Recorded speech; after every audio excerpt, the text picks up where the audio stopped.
Welcome to the Deep Dive. Today we're looking at Killa Swift, a veteran artist, and honestly, he represents this really baffling contradiction. Yeah, baffling is a good word for it. He's got serious street cred, right? Yeah.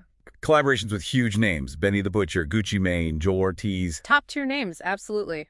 High qualitative leverage, as we'd say. But then you look at the numbers, the mass market digital reach, it's almost, well, non-existent. We found only 376 YouTube subscribers. Exactly. That's the standing paradox. Massive respect, tiny digital footprint in the mainstream sense. So the mission for us today is figure out this industry antagonism. Right. If Swift and his label, Unknown Origin Entertainment UOE, aren't big mainstream players, why does the system seem feared or hated? That's the quote we found. And the answer, we think, really lies in their whole business strategy. It's aggressively anti-gatekeeping. Okay, let's unpack that. Yeah. Because it's not just a recent thing, is it? Yeah. The strategy goes way back, Yeah. seems rooted in some kind of professional trauma. Yeah, there's a definite origin story. It's basically historical score settling.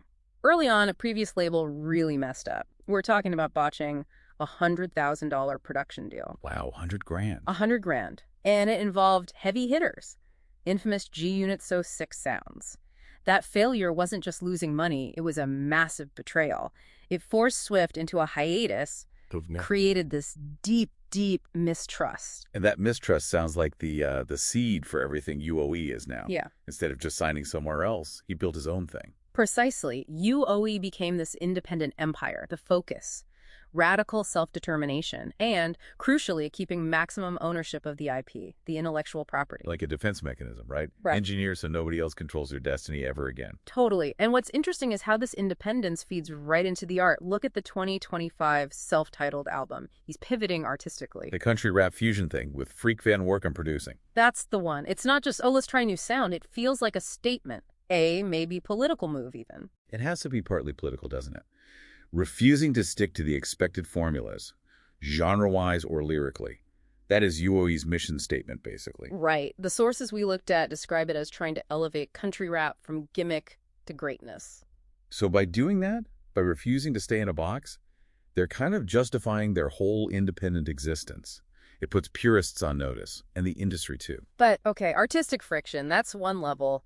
The real fear seems to be economic. Yeah, if the art justifies the independence, what's the money move that's got the industry spooked? It's this thing called the kiosk model, UOE's new direct-to-consumer distribution system. Very innovative, or maybe retro-innovative. Okay, this is where it gets really wild. In the age of Spotify and Apple Music, they're building physical, digital kiosks to cut out the middleman. That's the plan. But relying on physical kiosks today, isn't that a huge financial gamble? Seems incredibly risky. Oh, it's a massive capital risk, no doubt. But the payoff they're aiming for is total control. Cut out the platforms, you maximize your profit margin. And, more importantly, maybe, you own the data. Exactly. You secure direct ownership of consumer data, who's buying, where, what else they might like. Right now, Spotify and Apple control all that. They monetize it. So if I buy an album from a UOE kiosk, they know who I am, not some tech giant. They build their own customer relationship. That direct data. Yeah, I can see why that's terrifying for the big platforms. Totally terrifying for centralized power. And think bigger picture. The kiosk model, if it works, it's not just for Killa Swift, it's a potential blueprint. A blueprint for other independent artists. Any indie artist could potentially use it to bypass the whole low-payout streaming system. That's why it's seen as an existential threat to the major distributors, the labels, the platforms. Their power relies on controlling that pipeline. We should mention, though, it's still high risk. The sources say the launch is coming soon, TBA. Building proprietary infrastructure costs serious money up front. Absolutely. Significant capital expenditure needed. No guarantee of success. Okay, so let's try and synthesize this. The antagonism UOE faces. It's like a perfect storm. Three things, really. 1, the history, the score settling over that botched $100K deal. 2, the cultural friction, the country rap fusion pushing buttons.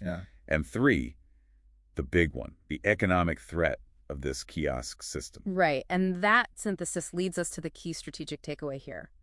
For UOE, this perception, being feared or hated, it's not a negative. It's not a bug, it's a feature. Exactly. It's an intentional brand asset. That polarization strengthens their identity. They become the necessary rebellious alternative to the gatekeepers. And that mobilizes their core fans. the loyalists.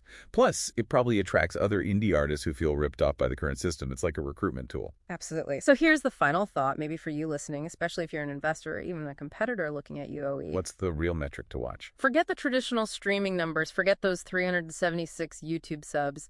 The real key performance indicator, the KPI here, it's the kiosk. It's deployment. It's adoption rate. Yes. The successful, scalable deployment and the adoption rate of that proprietary direct-to-consumer system. Killa Swift's financial future, and maybe a tremor in the industry's stability, it all hinges on whether that physical and digital infrastructure takes off. That's the number that truly matters.